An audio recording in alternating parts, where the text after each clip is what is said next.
Here we go mga love. First, check nyo yung dashboard nyo. And then, ayan.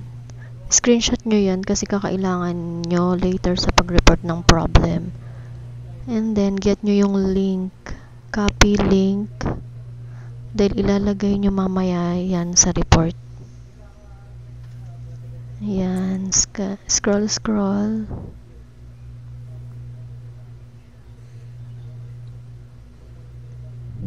Wait lang mga love. Here we go. Report a problem. Diyan kayo mag-report ng problem. Continue to report a problem.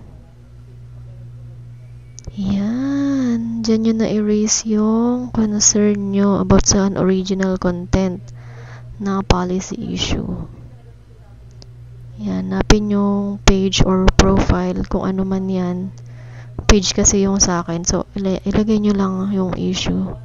Complete details. Lagay nyo na rin yung link nyo dyan. Tapos, i-upload nyo yung screenshot ng dashboard nyo mga love. Yan, yung mga attachments. Importante para madali nilang ma-check. Lagay nyo yung screenshots kanina. Pati yung error. Tapos, isend nyo na po yun mga love. I-check ng ni Meta ng staff po niya kung bakit meron kayong unoriginal content. Sure naman kayo na na-delete nyo lahat ng mga na-share nyo na ang unoriginal. Ayan na, wala na mga love.